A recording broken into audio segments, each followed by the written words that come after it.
Yeah.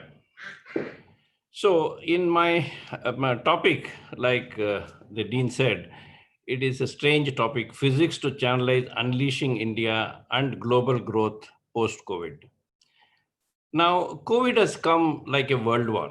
In fact, we ourselves wrote somewhere in February itself that it is World War III coming, where you don't know the enemy, and but it is bringing down the economy to the knees. It is bringing down people. It is keeping people. All of us are like prisoners of war, sitting in our own places and waiting for somebody to liberate us.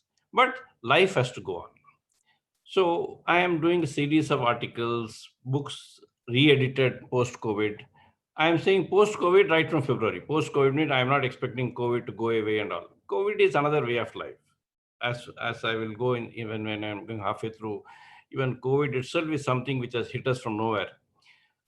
And how physics can play the greatest role. This is what will be the my this thing, where indirectly my books and concepts will come in picture. Now, let us see what the importance of physics. Physics is something which is a core for any science or even non-science, according to my thing. Not because I'm a physicist, but because physics is a way of life. And here are some of the famous, and then there are 10 times more which are not documented. Now, I heard I have got time till 11:45, maybe till 11:50. I'll try to finish. Now, major blocks of physics you'll find right from an astrophysics to atomic physics to particle physics to containment to nanophysics to solar to software, and every aspect of life is in physics, and it has started in physics. Today, even something like cryptocurrency, it is part of physics. Today, in some other things like cloud computing. Cloud computing started in physics. There was a small subject called electronics. Inside electronics there's computer, inside computer there was IT, inside IT there is cloud computing. Now cloud computing itself has become so big that it looks 10 times bigger than physics itself. Okay, so every smallest thing with nanotechnology, yes, it was something which was very so we should know that as physicists our involvement in the growth, in the national growth, international growth, in the comfort to the people. Growth does not mean that we are leaders, we are facilitators. We should know our importance, we should know our way of life. And I will also tell you as I go down, even in COVID, how physics can play a role or how physics is playing a role. So when we say physics means it is all encompassing, all its subjects give rise to some comfort to the people. Now, since I am talking to university, education in general, I'm putting, I will not go into the details of 50% of the slides. I will not go in detail, but the slides will be available in the physics department. Anybody wanting, they can always go back to physics department and ask for the slides, ask for the whole presentation. So some of the slides I will not go through because again, shortage of time. So these are all how universities in India, what are there. Because why I'm also saying is, when there's something slightly away from physics itself, somehow there is a feeling that our education system is not good. Okay, this is a complete misnomer. Today, most of the CEOs in advanced countries and all are Indians, and they have studied in India. And if your system is bad, they will not be whatever they are. Our system is today best in the world, which is what we have to, even since the dean is sitting, we have to ensure that we publicize what we are doing. See, we are very, very, very, very bad in, doing good and not publishing the good. I always say be good and be seen to be good. The be seen to be good, since we are lacking, a wrong perception is, going into the world. Or maybe sometimes there is some small conflict and that is being exaggerated into a system not being good. Our education system today, whatever I am, is because of my education, and because of my education in India, in our own in the state, and in by the people who are there. And I know when I did my MSc, so many foreign professors would hound around me saying I didn't even make my passport till I crossed 32. They would say, come to USA, we will give 20 times the salary. I said, no, I don't need a passport. Because I said, I want to do something here. But not that going abroad, anything is wrong. People who are going abroad have done a phenomenally good job. Today, even talking on the other side, 25 million Indians bring $85 billion into the India's economy, and they are themselves a $1 trillion economy. So we should know the importance of being people going abroad and what we should do by going here, but not be feeling that if you are here we are wrong, or if you are there they are wrong or right. Everybody should go by their perception and their this thing. That's why, since I'm talking of academics, so I just slightly digress. I'll come quickly back if the time is not too heavy. Now, physics, even in terms of number of students, 72,000, combining PhD, MPhil, postgraduates and all, which is a good number, because we should take numbers from the quality and the quantity point of view. Yes, there could be far more, but quality, whatever we are, we should feel we can be better, but not by feeling that we are bad. You can be good and still be better. You don't have to feel that we are bad, so we should be good. So we are good and we can be better in terms of numbers and in terms of the quality. Okay. So we are in a reasonable number. 72,000 is not a small number. And it is something where the people in the administration should see how to improve both, and that improvement should always be continuous. Okay. Few slides only I will spend a little more time. Now, physics can drive economic growth. Now, this is something which may come as a bouncer to many other people in physics, that economic growth is different from physics. And I, as a physicist, and I'm driving economy, is somebody whom I can tell you that more people should be involved in the economic growth also along with physics. Physics should have its core competence in terms of abstract physics, real physics, practical physics, experimental physics, and industrial physics. But along with that, economic growth also should be there. I have made one or two slides at the back. I'll tell you how that goes. So because this goes for right from city, land use, energy, and so on and so forth. And it also goes for resource efficiency, infrastructure, innovation, and making the economy a wider. Now, this slide will tell you why I am saying what I'm saying. If you see physics in critical sectors, transport sector, power sector, industry sector, telecom sector, healthcare sector, you name it, and there is physics behind it. So why are we not projecting it properly? Making our impact properly is something which the local administration should try to see, and use alumni and anybody else, including me, in whatever way I can be of any help. Please feel free, because this will make a huge difference in the thinking of the student, in the quality of the students, in the quality of the output, and the final result from the Indian growth point of view.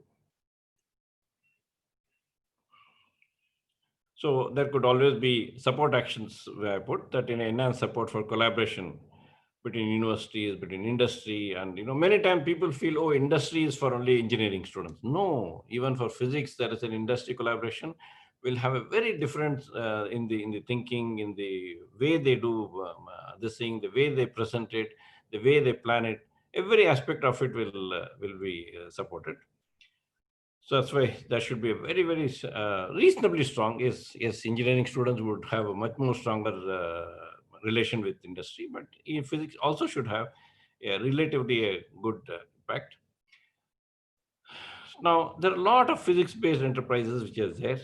Again, this is not something I may like to go in today's case. Now, let me go directly, this COVID and post-COVID and whatever we are having, a few facts and figures. Now, COVID has attacked us probably beginning of this year. We always say February. Now, as somebody while writing all these books, so many numbers and facts are in front of us. The facts and figures indicate that COVID is nothing but a small ant bite, a small flu.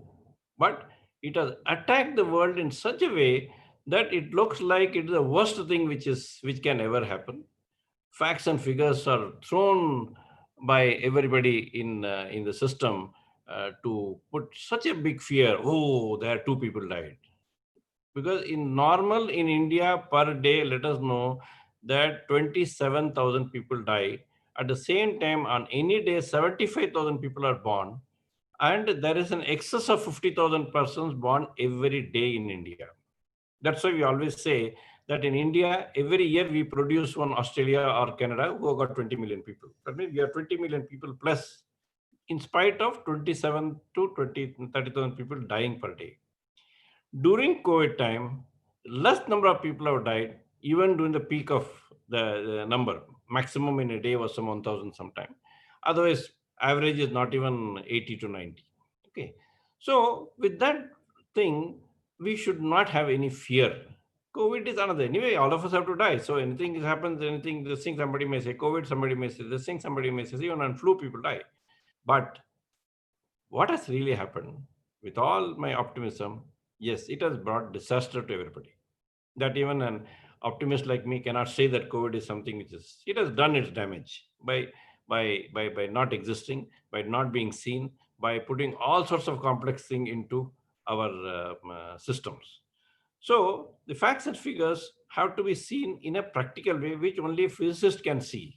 Because today everybody is just by seeing a media saying XYZ died in some XYZ locality, which anyway somebody is dying. Because in physics we are taught always to see the top, micro and macro. All these words have come from physics.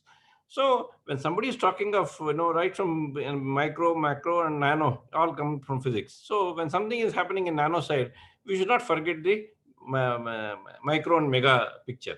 If we see that, it will have very different trend. But now that it's attacked, we just cannot wish away that we have to bring some relief. Every physicist should feel that, yes, I will do something for bringing the system back. And in terms of research, in terms of technology, in terms of various things. So if you see in reality, even solution to COVID, there are so many things which are physics oriented. Whether we say telemedicine, whether it is a wearable whether we say Internet of Things, whether it's a cloud computing, artificial intelligence, you name it, and there is physics behind it. And physicists should always feel, yes, this is my duty to take one of them and do my core competence, because whatever it is, this thing has really spoiled the world's progress, spoiled India's economy. So many people are without job, and it is our duty to see that some of this thing can give, jobs to them. So, in terms of health, which is going to, because so many sectors have fallen by the wayside, like tourism, hospitality, and all. But healthcare, agriculture, these are all still going up. Education is also up, except that, the type of way we are training, way we are doing is a little different. Okay. So, that being the case, we have to see that what we can do during this time for each of the sector, including the sector which has gone down, how to make those sectors go up, and what I, as a physicist, can do. Not digressing away from our field at all. I'm not telling we should digress. So there are so many things which healthcare I'm putting a little more, because healthcare can do wonders with COVID, without COVID, independent. Now, since while introduction, we had told about this doctrine, which I had started 10 years back. This is called secured governance. This doctrine of secured governance is how there will be a self-sustained economy, how the economy will grow in a self-sustained way, which means money will come from the system. So in this, I'm just going to spend 2, 3 slides on this so that people appreciate, people will know how physics can play a role in this. Now, for understanding secured governance, first we should also slightly understand India. Okay. Now, when we say India, India means as per population, we are 206 countries put together. Okay. When we say we are proudly the 1.3 to 1.4 billion people, we should know that this much number comes by combining 206 countries, right from the bottom to top. From top to bottom, there is China, which is slightly more than us in terms of population. But bottom, even something like a UP, in terms of population, will be the 7th largest country in the world. 5th largest country, not even 7th, 5th largest country. Okay. But a lot of very good things are happening in India and for India. At the same time, there are a lot of negative things, including COVID. Now, as much as this number, one or two more small facts in this particular thing, which I want you all to note. Then in India, we as Indians occupy only 0.45% of the land. That means 99.3% is still there to be used. When you say land is not there in cities. Cities themselves don't even constitute 1% of the India's land. Then water is there. Land and water are the only two things which are given by nature. Rest all things, crudely speaking, physics gives. Human being give, but it is basically physics. The whole development, whether we talk of a wheel or whether we talk of anything, it has gone directly, indirectly through physics. So physics has got a responsibility to do other things so that other sectors also come in picture. So not that I'm belittling any other sector. All sectors have got their own role to play, but physics has got a core role to play. So nature gives land and water, and rest all things physics starts. So just to give you one more small idea of what is the secured governance, so that people should feel what it is. That in secured governance, what I am doing is, see, I am considering myself as a techno-economic person nowadays, the last 10 years. Means how economy alone, technology alone cannot give you this thing is what is my philosophy. My philosophy is techno-economic growth is very important. If you keep both separately, there is a problem coming in picture. So in techno-economic growth, when at the same time I say something as self-sustained economy, where does the money come in picture?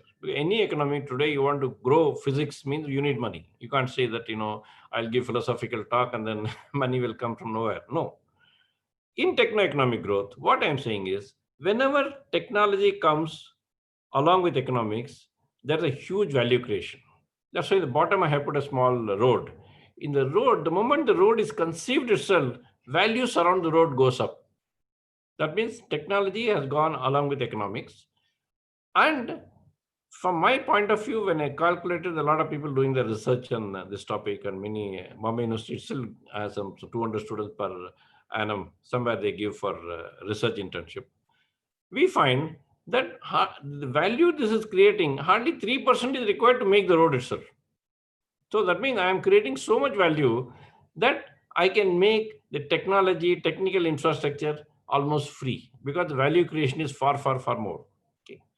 So that means instead of creating the road, what in secured governance we do is you only approve two hubs on both sides of the road, and this hub maker will make the road free.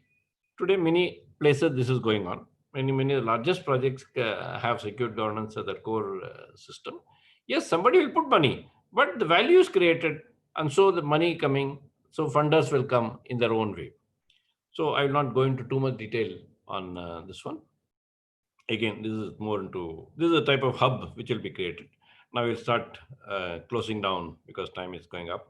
So now coming to, when I'm saying physics, it doesn't mean really physics. It is more of a technology hub in which all sectors have to come in picture.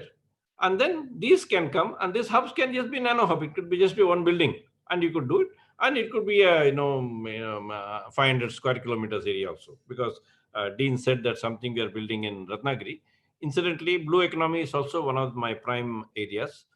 In blue economy, I have written multiple books, including Blue Economy for Maharashtra, which was inaugurated by the then whatever people in power. So in blue economy, government has created even some committees to take care of my books recommendation. You all will be happy to know that once I addressed 11 heads of countries for blue economy on behalf of the PMO. Okay. So in blue economy, we have done a lot of work in whatever way things have to be done. Please be assured, Dean Anuradha Madam, that it will be given to the Bombay University. So there also the same concept comes in picture, where without putting much money directly by the user, money will be put by somebody else. There are investors waiting in queue on terms which are unbelievable. People are there to put the money, and we can get the ball moving. There, these hubs are created right from nano hubs, mini hubs, micro hubs, and mega hubs. I'm in fact planning some of the mega smart cities of 10,000 square kilometer also, and others which are around 400 to 500 cities, and others are hubs in terms of small complexes. So that is what is the gist of the secured governance. So what I'm saying is, in physics, we should start thinking of having physics hubs, which can be right from small to big to mega. Mega will not come in picture for physics as such, but physics, I'm talking of technologies developed by physics, may not be physics as such, and the secured governance will ensure that there is enough system available for it to be successful. This is why I'm talking of physics hub in this thing. So it can be education hub where people will be teaching in various subjects. In fact, when I say physics hub, means it should also have cloud computing, IT, ICT, everything into the whichever is developed, and then and for doing all this thing, since this itself is the work of a lot of alumni, there has to be a full-fledged understanding with the industry, And physics being whatever it is, understanding need not be as intimate as an engineering institute should have. It should, but it has to start somewhere. Then only it will have its output being felt in India and globally. No, I'm coming towards the end, so that because this was to be a 1 hour presentation, I'm cutting it short to 20 minutes. Sorry, I'm not doing justice to the whole thing, but I would like to stick to the time. So these are all secured physics education hub where even teaching can have its impact on. These are all allied things will come, right? So right from sports to technology training centers to cyber cafe to healthcare center to library to everything, it'll simply have. And again, this is not something of direct deep interest. What we are saying is this will have, by putting a very small amount, it will have huge employment, huge valuation benefit of an highest magnitude, and very high level of employment. And this will follow, this again may have nothing to do with physics people. There are so many schemes by which the PPP model works. My PPP model, in the partnership, it is participation, private public participation. That means Bombay University Physics Department will participate with somebody else. That person will do XYZ, bring it in, take it out, bring it in, take it out. So that way it'll be there, and it will follow all the norms of the game: build, operate, build, own and operate, build, operate and transfer, build, operate, manage, build, open business system. So many things which are modalities for the growth phenomena with that. So I'm concluding. So we can have a huge growth of physics, and when I'm saying all this thing, I have a reasonably good acceptance by various people who matter. Right from, I have had two meetings with Mr. Narendra Modi as Gujarat CM, invited by him to have 2 hour of presentation to him. And second meeting, he had called all the secretaries and told him to this thing. Same way, Prakash Javadekar launched my book on education, and all the even I was invited to Washington to write a book on USA and present to senators there. And this was one Jimmy Delshire. He's called Smart City Man of USA. And you know what? All these things are for the growth of the country, growth of various. I have written about for 11 other countries also, but 90% of my books are for India only. And all the things, the way people want, they can take advantage. They can take, and I'm part of you all. So with that, I'll close my slide. Okay. So now with that, let me again conclude by my relation with Bombay University. I have studied even my graduation in Bombay University, and I did my schooling coincidentally in that IIT Central School campus in Powai, and then I was in Bombay University, and I had also taught during my research time. So teaching has been one of my uh, best times in my life, and research has been good.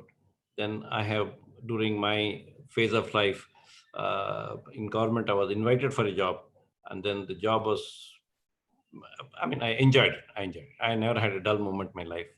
And in my 45 years of life, I never taken any holidays on any days. For me, daytime is a working day, night time is a family time. So that way, I'm ready in whatever way physics department, because my, see, in my own way, when I conclude, when I say a few anecdotes about physics department, you all would appreciate. Since I was doing my, I didn't take any scholarship, so I said I'll do a full-time job, and I had, Institute of Science Bangalore had offered me PhD in 26 subjects. So my own guide, Professor Joshi, was saying, no, please go and join there. Bombay University is not as good as Institute of Science. I said, no, I want to join here. And then came the question of scholarship. I said, no, I don't want scholarship. I am taking full-time job.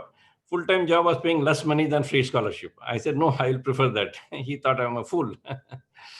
But the advantage was, because of the concentration, if you're in a job and then you are doing it, you do it in a shorter. That's why somebody has said, in 3 years, I did in two topics, 75 to 78. So it is a pleasure to work with. It is a pleasure to work on the subject. And me and Dr. Joshi's relation was so good that many days I will leave the lab at night, 12 o'clock, saying that at 1:30 some reading is to be taken. Next day when I come back by afternoon after doing my teaching job, he'll write at 1:30 reading taken. Please take this printout. Okay. So night 1:30, it is not daytime. So we had an unbelievable good relationship. And after my PhD, I completed PhD, I was to submit in 78. And by the time I had already become something like an entrepreneur. So he was so proud. He said, "No, I will not allow you to complete your, finish your PhD." So thesis was, and unfortunately, of course, he died in 82. I got my final degree in 85, but completed in 78. Same, I mean, there are a lot of formalities when the guide is no more there. But it was really an enchanting time. It is a lasting memory for me. And in whatever way I can give back to the system, please be feel enough to think. With that, I conclude my talk. Thank you, sir, for a very illuminating and informative talk. I will ask the chair of the session, Professor Vaishali Bambole, to summarize. Madam. Yeah, thank you, sir. It was very, very exciting and enlightening talk. You shared your impression about the glorious years of your association with the Department of Physics. In fact, you told us how physics can itself be a channel of growth and how you believe that physics is a way of life. Life has to go on with COVID-19. Yes, you told us how not to get panicked and how to stay with COVID. He emphasized on how India's education policy is one of the best and is acknowledged even in foreign lands. His belief that physics can drive economic growth has given us a new dimension as a food for thought for the new dynamic minds. Industry is just not for engineering students. In fact, synergy between academic and industry can revolutionize economic growth. This is what he believes. His impression on COVID-19 will now relieve us and we will learn not to panic. Rather, every physicist should get to the solution to re-establish every sector of industry. With physicists offering solutions, every sector has to re-establish itself with new ideas. His own idea of secured governance is very revolutionary. What he has to say about self-secured economy is really worth to understanding. And what he says is that nature has given us land and water as free. I don't think we have ever pondered on this thought. It is a new thought, sir. Yes, I mean, I myself found it very strange that I have never given it any thought to it. Sir believes that techno-economic growth is very important and that there is a huge value creation when technology is in function and people join hands to build the system around the techno-economical hubs, and it is the only way where society eventually evolves itself. Blue economy is his prime area. He headed 11 sectors under PMO's advice. Very, very glad to know that, sir. Investors are there and we need to just to connect the different dots to get the ball rolling. This is what he believes. Physics hub should come up and it can be either education hub or some accessory to industrial hub, let it be IT or a cloud computing is what he advises. In his talk, he revealed all the secrets of becoming a self-reliant towards physics playing as a major role in economic growth.